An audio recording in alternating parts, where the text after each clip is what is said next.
Bom dia a todos. Com grande prazer que eu aceito o convite aí que vem apresentar uns dados, umas ideias, dessa vez do mercado americano, por isso que dei o título The Battle for the Home. Na verdade, é um aspecto que eu acho que a gente vê bastante aqui no Brasil também, que estamos discutindo o dia inteiro, de ontem também, que é justamente o campo competitivo da conquista do mais importante, que é o consumidor, o nosso cliente final do setor. Quando eu proponho olhar um pouco algumas características do mercado americano, não é porque eu acho que a gente aqui no Brasil devemos se espelhar e profundamente copiar as características americanas, porque eu acho que, em alguns aspectos, a gente vê até tendências culturais de mercado que até supera.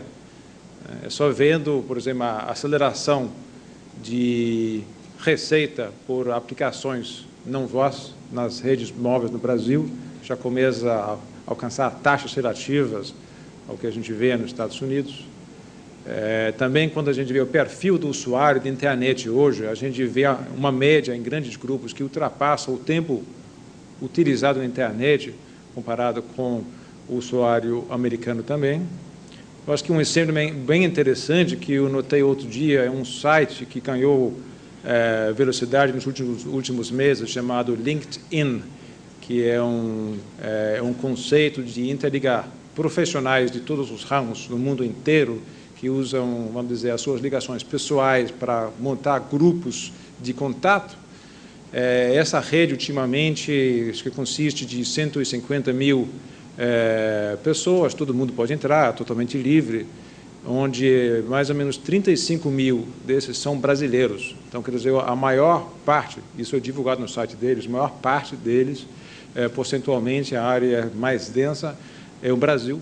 Isso é um aplicativo, uma ideia americana, muito elogiado por revistas americanas também. Então, acho que aqui no Brasil a gente vê bastante tendência que faz com que a gente pode sair na frente com o nosso modelo de negócio. Bom, o que eu escolhi trazer para a gente hoje são alguns dados justamente no campo da batalha para o usuário final. A palavra Triple Play já é bastante conhecido por todos nós. Este modelo aqui é um modelo um desenho que a gente vê já há uns quase 10 anos atrás pela primeira vez. O que é interessante nele é aquela linha de onde a gente está hoje. Realmente a gente já vê que ele está entrando na faixa que marca que a batalha está começando com uma convergência desses três tipos de aplicativo, que é o aplicativo de telefonia tradicional, com tráfego e aplicativos baseados em redes de dados, e o conteúdo e a mídia, entrando numa convergência onde as mais diversas empresas começam a competir na mesma área, no mesmo campo. E quando a gente olha os aspectos principais do mercado americano, a gente vai ver que tem muitas semelhanças com o mercado brasileiro. Esse slide aqui é só para mostrar os grupos principais que agora entram na batalha do acesso às residências americanas, os operadores de satélite. A gente vê isso aqui no Brasil também. Foi até anunciado recentemente as iniciativas da Inmarsat também no BGAN, que eu acho que é algo que é muito interessante, em banda larga via satélite também, que eu acho que vai operar em preços mais acessíveis do que a gente tem visto. Operadores a cabo, a gente tem visto também especulações em relação à convergência e junção de empresas aqui no Brasil, que eu acho que é interessante, vendo o movimento da Embratel e de outros aqui no Brasil. Logicamente, operadoras sem fios, de longa distância, de acesso local e de o que os americanos chamam de fixed line replacement, que aqui eu acho que principalmente a Vesper tem proposto de tomar parte do mercado e que também acabou entrando numa jogada de convergência juntando com Embratel. As características gerais no mercado americano é em torno de 180 milhões de linhas instaladas. No início do ano eram em torno de 30 milhões de usuários de banda larga. Acredito que isso já deve estar mais próximo às 35, subindo para 40. O que é interessante é que, inicialmente, as operadoras de TV a cabo que oferecem serviços IP e outros que oferecem serviços de Voice over IP ainda vão depender, por um tempo, das operadoras tradicionais de telefonia para completar suas chamadas para os clientes que não estão conectados a uma rede IP. Agora, como a banda larga cresce mais ou menos a 40% por ano, e isso é uma precedente principal para a telefonia IP, este aspecto pode mudar. Eu vou entrar um pouco mais em detalhe em relação a isso. Uma outra característica importante é que as operadoras de telefonia acesso local, neste momento, estão perdendo uma taxa de 12% por ano em receita por aqueles usuários que estão cancelando a segunda linha de escada em casa, nas residências americanas, para substituir para a banda larga. Então, com isso, é visto pelos analistas que os operadores de TV a cabo podem captar entre 5% a 20% dos 200 bilhões de dólares anuais de telefonia dentro dos próximos 10 anos. Outra característica que eu acho interessante é que se estima hoje que em torno de 60% a 65% da receita das empresas de acesso local, das empresas BELS ou RBOX, vem justamente do serviço local. Isso deve gerar em torno de 75% do lucro dessas empresas. Agora, com Voice over IP, sendo cada vez mais atrativo, será um desafio de manter esse negócio. E, para compensar para essa possível queda de renda de lucro, hoje em dia, essas operadoras oferecem, principalmente, serviços de Voice over IP gerenciado, como Managed Services, para as empresas de grande porte, e também tem outra modalidade de produto, que é a conectividade de Voice over IP para o segmento de consumo, que oferece terminar a um preço fixo mensal, as chamadas Voice over IP, a um preço de em torno de 15 a 35 dólares mensais. Agora, a questão é que o que determina a velocidade com que as empresas BEL, os RBOX, neste momento, vão começar a canibalizar seu próprio negócio. Eu acho que é justamente aí que a batalha do cliente final ele entra na jogada, porque vai ser a temperatura dessa batalha que vai forçar essas empresas a começar a propor negócios que, na verdade, até um certo ponto, contradiz a natureza deles, porque vai diminuir a margem e a receita deles nesse aspecto. Uma pesquisa de 270 empresas foi revelado que 70% das empresas nos Estados Unidos hoje pretendem ou podem votar por Voice over IP nos próximos 2 anos. Uma outra pesquisa que eu acho que pode também enquadrar um pouco a nossa análise desse aspecto, que foi feito com 42 empresas, onde 70% tem uma receita anual acima de $1 bilhão, é que 66% já está utilizando o Voice over IP e mais de 20% está testando. Isso não quer dizer que eles utilizam isso na sua totalidade, mas eles já incorporaram a tecnologia de algum nível, algum grau, dentro das empresas hoje. Hoje a gente vê que 10% do tráfego global já roda em cima de Voice over IP. Agora, muitos de nós, como usuários, nem notam isso, porque isso não é transparente para nós, os que ainda utilizamos os terminais, os aparelhos convencionais. Mas se estima que, em 2009, em torno de 40% das chamadas efetuadas nos Estados Unidos já vão ser efetuadas através da internet. E isso é um campo que ainda não tem regulamentação, então acho que isso vai ser um assunto também que precisa ser discutido, até que momento que isso pode facilitar ou não para as operadoras migrar para um campo que ainda não tem uma regulamentação comparável com as redes tradicionais de telefonia. Uma outra característica interessante mencionar, eu acho que empresas como Verizon, SBC Communication e Bell South, eles têm em torno de 30% da receita deles que vem via serviços de unbundling, que são chamadas, que eles completam por outras empresas. Agora, assim que as tecnologias de acesso alternativo ou diferentes a esses acessos normais, né, o tradicional,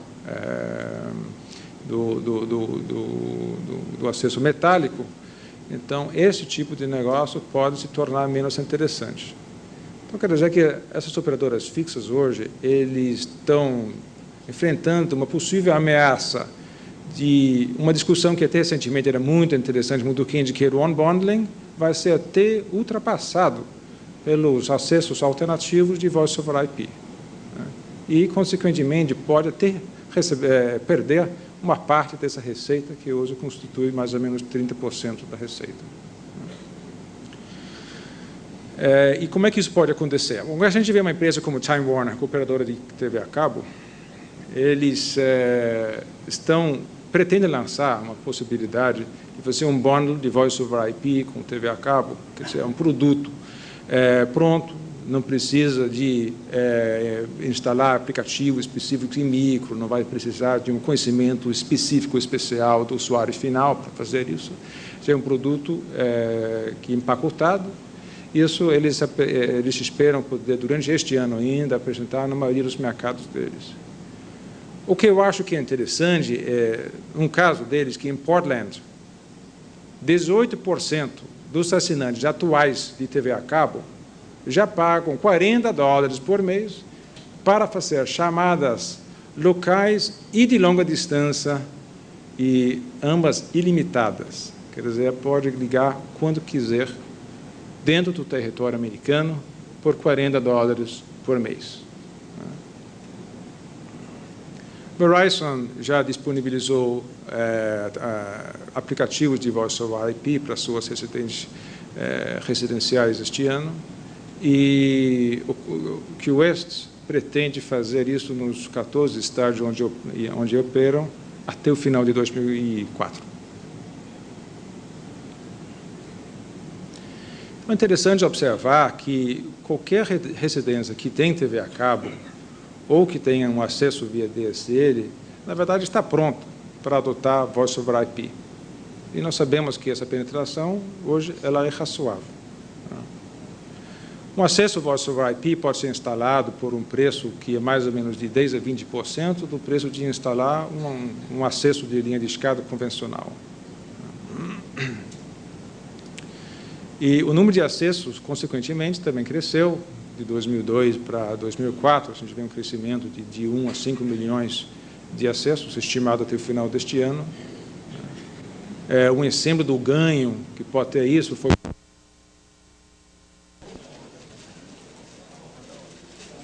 Onde a energia caiu era justamente num dado interessante que eu acho que foi calculado e divulgado no início deste ano pela Nasdaq, que é um grande consumidor de telefonia, a gente sabe dessas bolsas de valores, e que conseguiu cortar os seus gastos com telefonia, que estava em torno de $100 milhões por ano, num tamanho de mais ou menos 40 milhões, implementando uma rede de Voice over IP para substituir as 15 redes distribuídas que tinha para a telefonia tradicional. Além disso, a IBM divulgou que espera mudar mais ou menos 80% dos 300 mil empregados para Voice over IP até 2008. Um outro aspecto que eu acho que é interessante, que às vezes é pouco levantado em relação a Voice over IP, é justamente os gastos que tem com o que os americanos chamam de Moves, Adds and Changes, os MACs.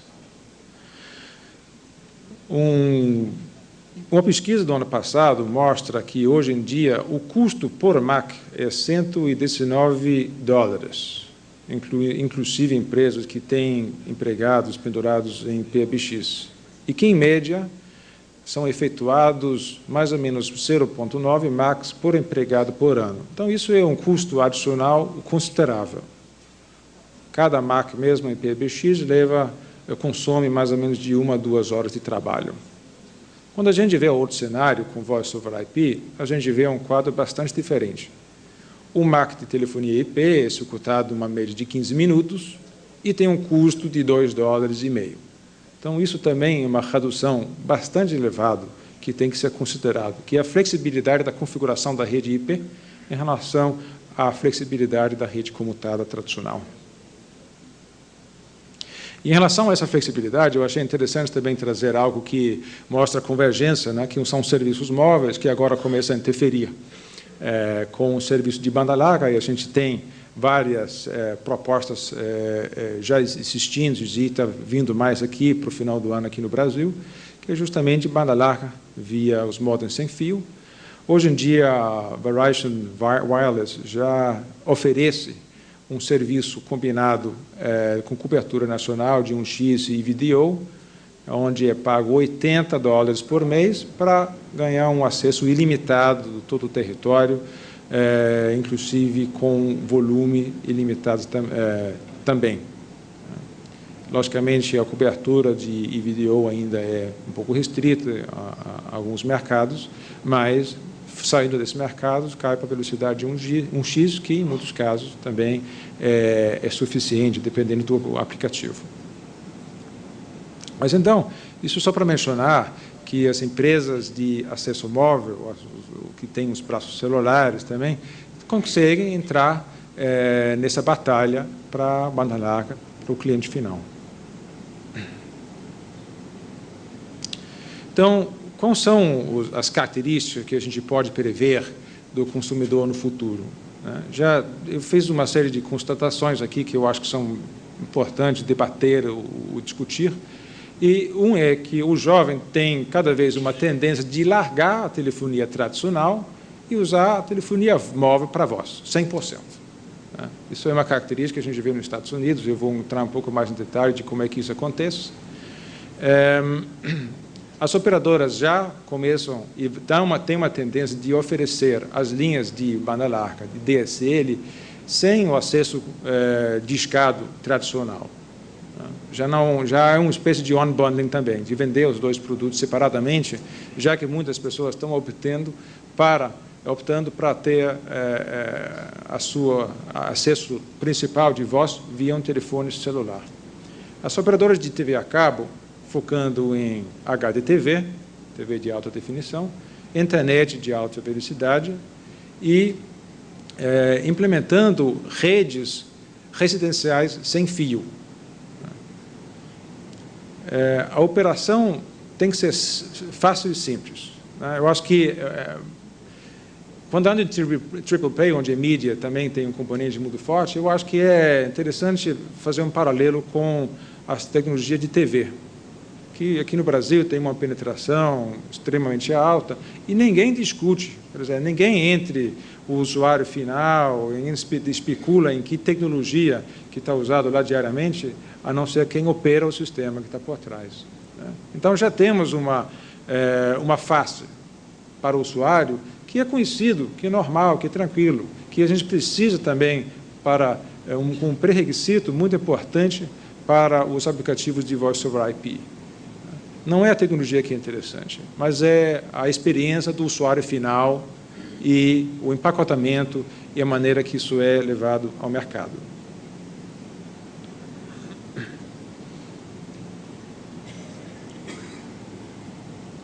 Banda larga, de uma maneira geral, está vindo para melhorar a qualidade de vida e dar conforto.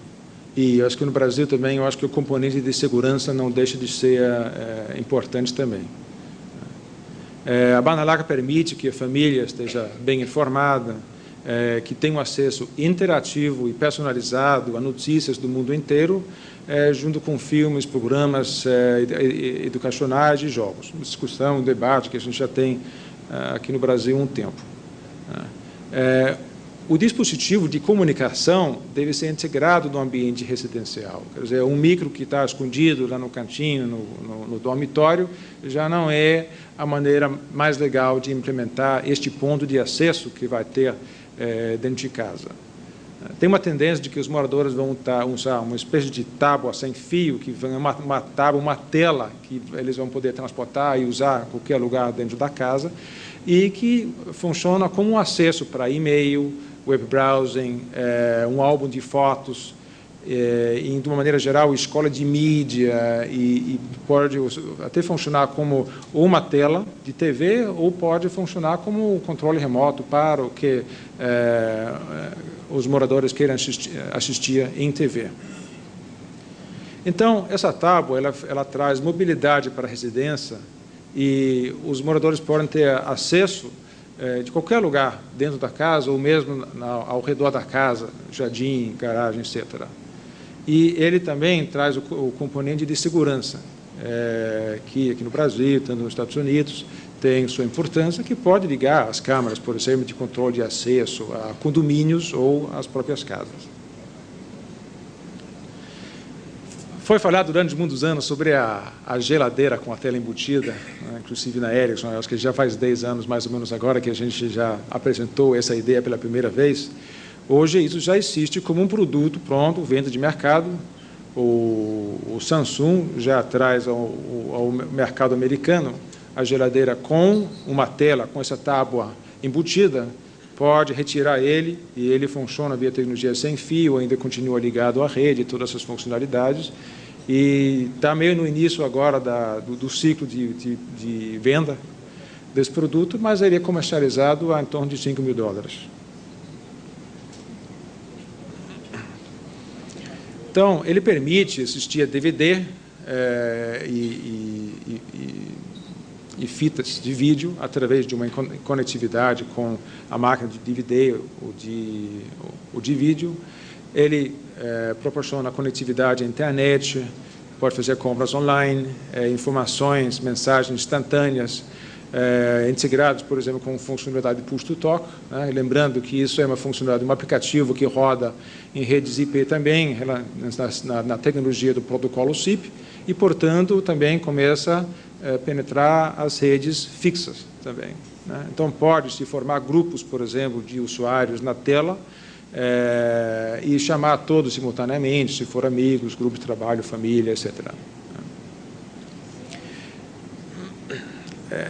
Também possibilita a comunicação de vídeo em tempo real. A tábua ela já vem com uma câmera embutida nela, e a largura da banda de transmissão também permite que se executa sessões de transmissão de vídeo dessa câmera em tempo real, junto com os demais usos que estão sendo feitos. Tá? Então, funciona como uma espécie de infocenter, né? Que tem lista telefônica, os e-mails, tem agenda da família, além de logicamente, servir para, como gerenciador da própria geladeira e conteúdo dessa, né? Não esquecendo. Então, o que eu acho que é importante aqui é entendendo como é que as redes residenciais sem fios, né, de pequeno alcance, podem trazer uma mudança significativa para o mercado norte-americano. A penetração das redes ela é promovida pelas operadoras de TV a cabo e DSL, onde, no passado, uma operadora desse instalava um modem, às vezes um modem com múltiplas portas, para ligar vários micros, mas que hoje em dia a gente vê que já é oferecido inicialmente um modem sem fio. Antigamente, além de pagar mais caro para esse acesso sem fio dentro de casa, se pagava mais em torno de $5 a $10 por mês para ter suporte a tal solução. E isto está mudando agora. O Verizon já oferece a seus novos assinantes de DSL um desconto de $100 na compra de um equipamento, um roteador sem fio. E essa A oferta aqui está disponível, vai ser disponível agora durante o mês de julho, então uma coisa bastante nova que está entrando agora, e que permite múltiplos acessos na residência em wireless LAN por todos os aparelhos que operam neste modo. Então, quer dizer, esta tendência vai aumentar bastante o valor percebido dos hotspots públicos, onde a indústria meio começou querendo introduzir wireless LAN em hotspots de fora para dentro. Mas eu acho que muitas operadoras já veem que o movimento é o contrário. As pessoas têm que utilizar e vendo o valor em casa para trazer o modo que eles utilizam isso de casa para o espaço público e para o espaço corporativo e de trabalho também. E no mercado americano também, como o custo do laptop já está circulando mais ou menos em torno de $1.000, a gente vê que as pessoas estão substituindo seus desktops por laptops, já com a conectividade wireless LAN embutida, para poder se conectar no trabalho, em público, em casa, através dessas redes móveis. Então, com essa expansão do wireless LAN em residências, o próximo passo para a Voice over IP está muito pronto, inclusive fazendo isso através de telefones sem fio dentro do ambiente residencial. Então, uma outra característica que eu acho importante trazer nessa convergência é justamente o perfil do usuário celular, que a gente vê principalmente o segmento jovem nos Estados Unidos, são grandes usuários de serviço celular. Muitas operadoras oferecem hoje em dia de 1.000 a 3.000 minutos por mês para esse segmento. A proposta mais agressiva neste momento que a gente está vendo agora é T-Mobile, que oferece 3.000 minutos em qualquer horário do dia por R$50.